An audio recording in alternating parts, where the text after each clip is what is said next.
बिस्मिल्लाहिर्रहमानिर्रहीम। Mohsin Gondal from king marketing. आज हमारे साथ मौजूद हैं हमारे बहुत प्यारे भाई सरदार अयाज खान साहब, जो कि ग्रुप लीडर हैं, फाउंडर वेलफेयर ग्रुप, जो कि Jammu Kashmir cooperative housing society के अंदर इलेक्शन जो है 2022 के अंदर हिस्सा लेने जा रहा है, उसके जो ग्रुप लीडर हैं वो हमारे साथ मौजूद हैं। और आज हम उनके साथ जो है वो बात करेंगे कि ये जो ग्रुप है इसकी तश्कील कैसे हुई और सोसाइटी के मसाइल और जितनी भी इसके बारे में डिटेल्स हैं उसके बारे में आज हम सरदार अयाज खान साहब से बात करेंगे। अस्सलाम वालेकुम खान साहब, खैरियत से आप? ठीक है सर, हमारे जो मेंबरान हैं उनको काइंडली आप थोड़ा सा ये बताइएगा कि ये जो ग्रुप आपका है फाउंडर वेलफेयर जो इत्तेहाद ग्रुप हमारा है, इसकी तश्कील कैसे हुई? इसमें अभी काफ़ी नए चेहरे हैं और लोग जो हैं वो इसमें इकट्ठे हुए हैं, तो ये कैसे तश्कील दिया गया? बहुत बहुत शुक्रिया जी मोहसिन गोंदल साहब कि आपने मुझे ये मौका दिया कि मैं लोगों से सोशल मीडिया के ज़रिए अपना ये पैगाम रिकॉर्ड करा सकूं। ग्रुप के हवाले से आपने पूछा, जैसे हमारा नाम है फाउंडर वेलफेयर इत्तेहाद ग्रुप जी, तो इसकी वजह ये बनी कि यहाँ पे पिछले 8-10 साल से आप देख रहे हैं कि सिर्फ सियासत चल रही थी, 3-4 ग्रुप थे और उस सियासत की वजह से इस सोसाइटी का कोई पुरसाने हाल नहीं था। तो इस बार मेरे पास जो इससे पहले मैनेजमेंट कमेटी थी उसके लोग आए, उन्होंने ये कहा कि आप किरदार अदा करें और जितने भी स्टेक होल्डर हैं तमाम को बिठा के एक ग्रुप तश्कील दें, ताकि हम सब मिल के इस सोसाइटी को इसके मसाइल को हल कर सकें। तो उसकी ये वजह बनी, फिर मैंने कोशिश की अपनी तरफ से जो मेरे से हो सकता था, मैंने अपना ग्रुप, फिर जो रेजिडेंट फोरम है यहाँ पे वेलफेयर ग्रुप, उनको साथ मिलाया, फिर जो प्रोग्रेसिव ग्रुप था इससे पहले उनके लोगों को साथ मिलाया, फिर ज़हीर साहब का जो ग्रुप था, इनको सारों को मिला के 4 ग्रुपों को मिला के मैंने ये ग्रुप की तश्कील दी। और मकसद यही था कि हम सारे मिल के इस सोसाइटी के मसाइल को हल निकाल सकें। जैसे इसमें नाम फाउंडर हमने इसलिए रखा कि इसमें ज़हीर साहब जैसे हमारे चेयरमैन के कैंडिडेट हैं, वो इससे पहले इस सोसाइटी के फाउंडर्स में आते हैं, एग्जीक्यूटिव सेक्रेटरी रहे, उनके पास बहुत बड़ा एक्सपीरियंस है, इस सोसाइटी को बनाने वालों में वो शामिल हैं। बिल्कुल ठीक। और उनको मसाइल का भी आइडिया है कि सोसाइटी के मसाइल क्या हैं, इसलिए उनको लेके आए। उनके साथ हमने जो ज़ियाउल्लाह शाह साहब हैं, वो प्रोग्रेसिव ग्रुप को रिप्रेजेंट करते थे पहले, इससे पहले चेयरमैन रहे हैं, तो उनको हम, चूँकि एक दुआ खैर हुई जिसमें उनके 2 कैंडिडेट थे, उन्होंने दुआ खैर करके ज़ियाउल्लाह शाह साहब को नॉमिनेट करके हमारे इस ग्रुप में शामिल किया, तो उसके बाद वो आज हमारे ग्रुप के जनरल सेक्रेटरी के कैंडिडेट हैं। तो इसलिए हमने फाउंडर नाम रखा। फिर वेलफेयर जो रेजिडेंट्स का ग्रुप था, वेलफेयर, उनके वेलफेयर के नाम से उन्होंने रेजिडेंट के मसाइल को वो हमेशा उसको उजागर करते हैं, तो उनके नाम की वजह से हमने वेलफेयर। और इत्तेहाद ग्रुप जो था ये मेरा ग्रुप था बेसिकली। तो इन 3-4 ग्रुपों को मिला के हमने ये फाउंडर वेलफेयर इत्तेहाद ग्रुप की तश्कील दी है। और इसमें तमाम स्टेक होल्डर मौजूद हैं, तमाम बड़े ग्रुप शामिल हैं इसमें। और अल्हम्दुलिल्लाह मुझे यकीन है कि जिस तरीके का हमने ये ग्रुप तश्कील दिया है, इस सोसाइटी के मसाइल का हल भी इन्हीं के पास है इंशाअल्लाह। सर बात हम करेंगे थोड़ा सा सोसाइटी का, जैसे आपने कहा कि मसाइल का हल इनके पास मौजूद है जी। चूँकि जो Jammu Kashmir cooperative housing society है, ये इस्लामाबाद की जितनी कोऑपरेटिव हाउसिंग सोसाइटीज़ हैं उनमें एक बहुत बड़ा नाम है जी। इसके डिफरेंट सेक्टर्स हैं, जैसे G15 है, F15 है और उसके साथ साथ F16 है जी। और भी जो हमारे सेक्टर्स हैं उनके ऊपर बारी बारी अगर हम बात करें तो जो सोसाइटी के जो सेक्टर G15 है, इसके मसाइल के बारे में आप क्या कहते हैं और उनके हल के बारे में आप क्या विजन रखते हैं? जी, जैसे आपने बताया कि इस्लामाबाद की बड़ी सोसाइटीज़ में जम्मू कश्मीर सोसाइटी का नाम है। ये एक दौर था 2002-3 का, जब गवर्नमेंट के इदारे जिस तरह CDA है, RDA है या LDA है, उसके बाद कोई चीज़ थी तो वो कोऑपरेटिव सोसाइटीज़ थी। बिल्कुल। तब ये कंसेप्ट नहीं था प्राइवेट सोसाइटीज़ का। उसके बाद प्राइवेट सोसाइटीज़ का कंसेप्ट आया, लेकिन आज भी कोऑपरेटिव सोसाइटियों पे लोग ज़्यादा डिपेंड करते हैं, ज़्यादा उन पे एतबार करते हैं, चूँकि ये सेमी गवर्नमेंट इदारा होता है, जिसमें गवर्नमेंट उसमें इन्वॉल्व होती है, DC साहब के अंडर या रजिस्ट्रार के अंडर ये सोसाइटी आती है, तो इसलिए लोग इस पर ज़्यादा एतबार करते हैं। तो जो आपने ये बताया कि मसाइल G15 का सबसे बड़े खुशनसीबी ये इन लोगों की कि इनके पास कब्ज़ा मौजूद है, इनके पास प्लाट्स मौजूद हैं। ये लोग यहाँ पे तकरीबन 3000 के लगभग यहाँ पे रेजिडेंट्स हैं जो लोग रह रहे हैं। उनके मसाइल डिफरेंट हैं। उनके मसाइल ये हैं कि यहाँ पे रोड्स का नेटवर्क जो है वो है, लेकिन उस तरह की रोड्स नहीं है जो आज कर के मेयार को मीट कर सकें। उसके बाद जो यहाँ पे बिजली का इशू भी होता है, बाज़ औक़ात लोड शेडिंग ज़्यादा होती है, हालांकि अपना ग्रिड मौजूद है हमारा। फिर यहाँ सबसे जो बड़ा मसला है वो पानी का है, पानी और सिक्योरिटी। तो यहाँ छोटे मसाइल हैं, इस मसाइल को बहुत कम एफर्ट से हल किया जा सकता है। बिल्कुल ठीक जी। तो इसके बारे में हमारे पास जामे प्लान मौजूद है कि हम इसको कैसे हल करेंगे। अच्छा सर, ये जो G15 और F15 है, इसके बारे में हमने बात की। थोड़ा सा जो F16 सेक्टर है जो कि अभी अंडर डेवलप्ड है, क्योंकि G15 में तो एक ज़्यादा जो एरिया है वो ऑलरेडी डेवलप हो चुका है, वहाँ पे घर बन चुके हैं। तो F16 जो है उसके जो मसाइल हैं, उसकी लैंड एक्विजिशन, उसकी डेवलपमेंट, उसके बारे में आप क्या कहते हैं? जी, F16 सेक्टर, आपको ये शायद आइडिया ना हो कि F16 सेक्टर का 2004 या 5 में NOC और LOP क्लियर है। बिल्कुल ठीक। ये हमारी जो पिछली मैनेजमेंट्स थी उनकी यहाँ पे सियासत और आप नाकामी समझ सकते हैं कि ये सेक्टर आज तक डेवलप नहीं हुआ। सही।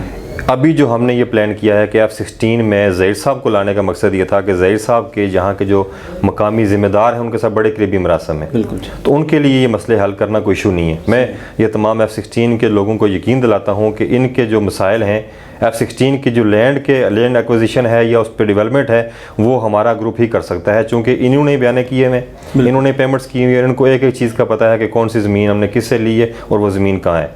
तो इंशाल्लाह ताला ये मुझे पूरा यकीन है कि ज़हीर साहब के आने के बाद ये मसला हमारा हल हो जाएगा, जो बहुत पुराना मसला था। बिल्कुल ठीक। अच्छा सर, जो Jammu Kashmir cooperative housing society है उसका जो जहाँ से स्टार्ट हुआ था, जो कि कश्मीर मॉडल टाउन जो कि चक्री रोड के ऊपर वाक़ है, उसको मैंने खुद भी विज़िट किया और भी सारे दोस्तों ने तकरीबन किया होगा। वहाँ पे ऑलरेडी रोड्स भी बनी हुई हैं वहाँ पे, जो कि वो टूट फूट का शिकार हैं और कई जो डेकेड्स हैं वहाँ से वो वहाँ पे उसी तरह की सिचुएशन है। उसके बारे में, या चूँकि वहाँ पे जो नई सोसाइटीज़ भी आ रही हैं तो उसकी एक लोकेशन भी बड़ी रावलपिंडी के करीब बनती है, तो उसके बारे में आप क्या कहना चाहेंगे कि उसको क्यों वो डेवलप नहीं हो सकी इतने दौरानिये में, या आबाद नहीं हो सकी, या उसके बारे में आप मज़ीद क्या कहना चाहेंगे, उसको कैसे किया जाना चाहिए उसको? जी मोहसिन भाई, जो कश्मीर मॉडल टाउन है इस सोसाइटी का सबसे पहला प्रोजेक्ट है और ये 80s में बना। बिल्कुल। और जब बना तब उस इलाके में आपको पता रोड बहुत छोटा था, उसके अलावा वहाँ पे आबादी होना मुश्किल काम था।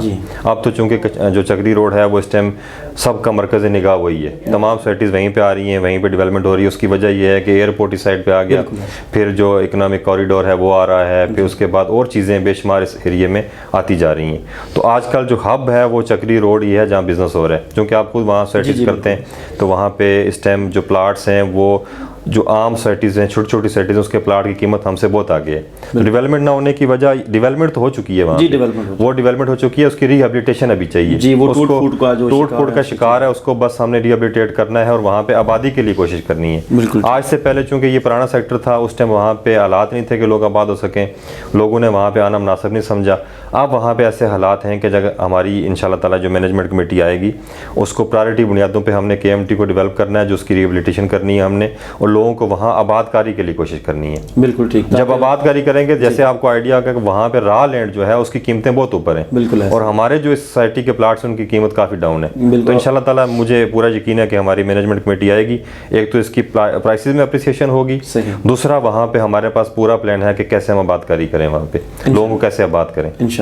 और जब आबादकारी होगी तो फिर डेफिनेटली भी हो जाएगी। और ये जो तकरीबन 3300 या 3500 प्लाट हैं, ये सारी लैंड इनके पास मौजूद है। जम्मू कश्मीर का वायद प्रोजेक्ट है कि जो 100% इनके पास और क्लियर है, उनके पास लैंड मौजूद है, और 100 कनाल का इसमें एक पार्क मौजूद है जो अभी तक किसी इनके और प्रोजेक्ट में नहीं है। बिल्कुल। तो इसको इंशाल्लाह ताला हम अच्छे तरीके से, मॉडर्न तरीके से डेवलप करेंगे। सही। सर, जो Jammu Kashmir cooperative housing society है, इसके जो हमने पहले सेक्टर्स डिस्कस किए, उनके साथ साथ एक और बहुत बड़ा जो फार्म हाउसेज का प्रोजेक्ट था जोन 5 जो है, उसकी जो डेवलपमेंट है वो भी बड़े अरसा दराज से जो है वो ताख़ीर का शिकार है। आप चूँकि बड़े अरसे से इसमें इन्वॉल्व हैं इन सारी चीज़ों में, इसकी पॉलिटिक्स में भी, तो जोन जो 5 है उसको आप कैसे देखते हैं कि उसको डेवलप किया भी जा सकता है या नहीं, क्योंकि जितने अरसे से वो तातील का शिकार है, उसको कैसे हम उसको जी। जोन 4 गुलबर्ग, आप देखा होगा गुलबर्ग का, आप जब रोड क्रॉस करते हैं तो आगे जो नाले के साथ ही एक रोड अंदर जाती है, तो मेन एंट्रेंस पे हमारा जोन 4 वाक़ है। लोकेशन बहुत ज़बरदस्त है, लेकिन डेवलपमेंट ना होने की वजह से वहाँ भी जो लोग रह रहे हैं उनके बड़े मसाइल हैं। उसके अलावा जो जोन 5 का आपने सवाल किया, जोन 5 जो हमारी लोकेशन है वो चूँकि उसके सराउंडिंग में एक तो कब्ज़े कर दिए लोगों ने बहुत ज़्यादा ज़मीनों पे, जो लैंड हमारे पास 5500 या 6000 कनाल के लगभग लैंड थी, उस पर लोगों ने कब्ज़ा कर दिया या लोगों की हमारी कमज़ोरी की वजह से कब्ज़ा हुआ। अभी उसके बारे में जो लास्ट कमेटी थी, MC थी, उसने ये डिसाइड किया था कि हम उसको मर्ज कर दें गुलबर्ग में। ठीक।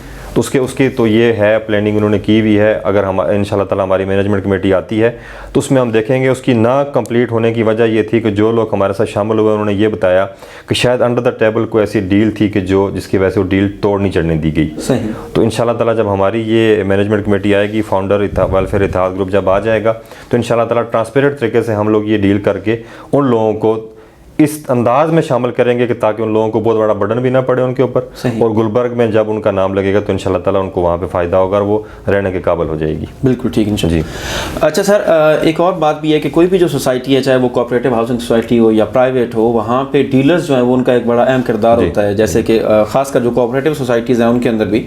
तो Jammu Kashmir cooperative housing society के अंदर जो रियल्टर्स हैं उनके बहुत से मसाइल हैं जो कि अक्सर शिकायत जो है वो सुनने को मिलती हैं। तो जो रियल्टर्स हैं उनके मसाइल और उनका हल, उसके बारे में आप क्या कहना चाहेंगे? मोहसिन भाई, जो रियल्टर्स होते हैं ना, किसी भी सोसाइटी की बैकबोन की हैसियत रखते हैं, क्योंकि जब आप किसी सोसाइटी में सरमाया लाते हैं तो उसी सरमाए की बुनियाद पे सोसाइटी चलती भी है और लोगों के मसाइल भी उसी से हल होते हैं। जो रियल्टर्स की मैं आपको बता दूं कि आज से कोई 8-10 साल पहले आप चले जाएँ या 6 साल पहले चले जाएँ तो इस्लामाबाद में किसी भी जगह पे ऐसे रियल्टर, पोटेंशियल रियल्टर किसी के पास मौजूद नहीं थे। इवन के बैरिया टाउन वालों के पास भी इस तरह के रियल्टर्स नहीं थे। बिल्कुल। लेकिन चूंकि यहाँ पे जो सियासत अरूज पे चली गई और यहाँ पे कारोबार बिल्कुल डाउन हो गया, उन रियल्टर्स को यहाँ से बाहर निकलना पड़ा। और अभी भी इस्लामाबाद, रावलपिंडी की जो बड़ी सोसाइटी बनी है उन तमाम को सेल करने में G15 के लोगों का किरदार बिल्कुल ऐसे ही है। तो इंशाल्लाह ताला हमारा प्लान ये है कि इनको भी हम एक तो अपॉर्चुनिटीज़ देंगे बिज़नेस के लिए, और जो इनका मकाम इन्होंने जो खोया है, जो यहाँ से बिज़नेस खोया है, इंशाल्लाह ताला वो हम ये प्लान कर रहे हैं कि नया कोई सेक्टर हम आते ही शुरू करें इनको, ताकि बिज़नेस अपॉर्चुनिटीज़ मिले और ये लोग यहाँ बिज़नेस कर सकें। बिल्कुल ठीक जी। एक चीज़ मैं इसमें ऐड कर दूं कि पिछली जो मैनेजमेंट कमेटी गुजरी है उसमें एक तूफ़ान बदतमीज़ी बरपा रहा है हमारे रियल्टर्स के साथ, क्योंकि मुझे अक्सर लोग बताते रहे हैं कि हमारे साथ बदअखलाक़ी की गई, गालम गलोच किया गया, उन्हें अंदर सोसाइटी जाने से रोका गया। तो मैं यकीन दिलाता हूँ अपने तमाम रियल्टर्स को कि इंशाल्लाह ताला आप हमारा साथ दें, भरपूर साथ दें। आपके जो भी इस्तेसाल हुआ है उसको इंशाल्लाह ताला ज़ाला करेंगे। हम आपको इज़्ज़तदार तरीके से सोसाइटी में आप आएंगे, इज़्ज़तदार तरीके से आप अपना बिज़नेस करेंगे और इज़्ज़तदार तरीके से आपकी ट्रांसफ़र होगी। बिल्कुल ऐसे ही है। किसी की दिल आज़ारी नहीं होने देंगे इंशाल्लाह ताला। रियल्टर्स जो है वो तो इज़्ज़त जो है वो सबसे पहले होती है कि वहाँ जहाँ पे जिस सोसाइटी में, चाहे वो प्राइवेट हो। जी सरदार साहब, जैसे हम बात करें Jammu Kashmir cooperative housing society की, तो इसमें जो सबसे अहम और जो इफेक्टिव होते हैं या जिनको बेनिफिट्स होते हैं वो तो सबसे अहम जो होते हैं वो मेंबरान होते हैं, चाहे वो कोई भी सोसाइटी हो, कोऑपरेटिव हो या प्राइवेट हाउसिंग हो या कोई भी इदारा हो। तो जो Jammu Kashmir cooperative housing society के मेंबरान हैं, चूँकि इसकी बहुत सारी मेंबरशिप्स हैं और बहुत से ऐसे लोग हैं कि जिनको आज तक प्लॉट नहीं मिला, 80s से लेकर आज तक भी लोग ऐसे मौजूद हैं। तो आप क्या कहना चाहेंगे, आप अपने मेंबरान जो हैं उनके मसाइल के हल के लिए ख़ुद को क्या समझते हैं कि आपका जो ग्रुप है ये उस पर कैसे वर्क कर सकता है, और उनके नाम जो ख़ास कोई पैगाम आप देना चाहें वो भी प्लीज़ जो है हमें बताएं। जी, ये जो कोऑपरेटिव सोसाइटी होती है इसके बेसिक जो मालिक होते हैं मेंबरान होते हैं, इसका कोई सिंगल पर्सन ऑनर नहीं होता। प्राइवेट में और कोऑपरेटिव में फ़र्क यही होता है, इसका हर मेंबर जो है इसका मालिक है। तो हम सबसे पहले ये कोशिश करेंगे कि जो हमारे मेंबरान जिनके पास प्लाट मौजूद है, जिनको यहाँ जो रह रहे हैं उनके मसाइल का हल करें। उसके बाद जिनके पास सिर्फ लेटर्स हैं उनको हम ऑन ग्राउंड प्लाट दे सकें। पहला तो मेरा ये है कि इंशाल्लाह ताला इस चीज़ में हम कामयाब होंगे। दूसरा, जो आपने पैगाम की बात की, मेरा ये पैगाम है तमाम जो हमारे members Jammu Kashmir cooperative housing society हैं कि वो अपने मसाइल का अगर हल चाहते हैं तो उनके पास एक ही रास्ता है। इस टाइम हमारे जो फाउंडर वेलफेयर इत्तेहाद ग्रुप है इसका साथ दें। और ये जंग जो हम लड़ रहे हैं ये मेरी कोई ज़ाती जंग नहीं है, मेरी अल्हम्दुलिल्लाह अपना कारोबार है, अपनी सोसाइटी है, अपने मामलात हैं, मुझे कोई शौक़ नहीं यहाँ पे आने का, कोई शौक़ नहीं यहाँ पे मुझे बिज़नेस करने का। लेकिन मैं इसलिए सोसाइटी में वापस आया हूँ, इसलिए ये मैंने ग्रुप तश्कील दिया है कि जिन लोगों का इस्तेसाल हुआ है, जिन लोगों के मसाइल हैं, उनको हक़ दिया जा सके। और दूसरी बात यह है कि मैंने सोसाइटी से बहुत इज़्ज़त कमाई, नाम कमाया। मेरी कोशिश ये है कि जो मुझे इससे मिला मैं वो इज़्ज़त मकाम इस सोसाइटी को वापस दिलवाऊँ। तो मेरा ये आपसे रिक्वेस्ट है कि आप 25 तारीख को निकलें, आके फाउंडर वेलफेयर इत्तेहाद ग्रुप के पूरे पैनल को, ये पैनल की तस्वीर आपके इस टाइम स्क्रीन पे आ रही होगी। हमारे पैनल में राजा ज़हीर साहब हमारे चेयरमैन हैं, ज़ियाउल्लाह शाह साहब हमारे जनरल सेक्रेटरी हैं, उबैद अहमद कैशी साहब हमारे उम्मीदवार हैं फाइनेंस सेक्रेटरी के, चौधरी ज़हीर साहब हैं, आमर खान साहब हैं, जायद साहब हैं, अजीज़ुर रहमान साहब हैं, आमर असलम साहब हैं, ताहिर फ़ारूक साहब और मलिक शाहिद साहब हैं। ये हमारा पैनल है और इसमें अल्हम्दुलिल्लाह हमारा ये पढ़े लिखे लोग हैं, ये सोसाइटी के काम को समझते हैं। मैं गारंटी देता हूँ आपको कि इंशाअल्लाह ताला आपके मसाइल का मैं ज़िम्मेदार हूँ, ये ग्रुप ज़िम्मेदार है। और इंशाअल्लाह ताला अख्तर नवाज़ खटक साहब, उनकी पूरी टीम वेलफेयर एसोसिएशन हमारे साथ है। इंशाअल्लाह ताला आपके मसाइल का हम हल निकालेंगे। और जो रियल्टर से मैं ये कहूँगा कि आप अपनी इज़्ज़त अगर बहाल करना चाहते हैं तो हमारा साथ दें, इंशाअल्लाह ताला हम आपके मसाइल का हल निकालेंगे और आपकी इज़्ज़त को बहाल करेंगे। सर जी, हमारे साथ सरदार अयाज़ खान साहब मौजूद थे, जो कि ग्रुप लीडर हैं, जो हमारा फाउंडर वेलफेयर इत्तेहाद ग्रुप है उसके। और उनके साथ हमने जो बात की है, सोसाइटी के मसाइल के हवाले से बात हुई है, जिसका हल उन्होंने बताया कि हम कैसे करेंगे रियल्टर्स के मसाइल, रियल्टर्स की इज़्ज़त को बहाल करना सोसाइटी के अंदर। और उसके साथ साथ उन्होंने अपने मेम्बरान को ये पैगाम रिकॉर्ड करवाया है कि ये सोसाइटी के आप तमाम मेम्बरान मालिक हैं, 25 तारीख को ज़रूर अपना जो है ओरिजिनल ID कार्ड और अपना जो अलॉटमेंट लेटर है वो साथ लेकर आएँ, जो आपका मेंबरशिप का लेटर है उसको साथ लेकर आएँ और आकर अपना वोट पोल करें, ताकि जो है वो फाउंडर जो वेलफेयर इत्तेहाद ग्रुप है उसकी जीत हो और इस सोसाइटी की जो है वो तमीर व तरक्की में वो अपनी किरदार अदा कर सके। बहुत शुक्रिया।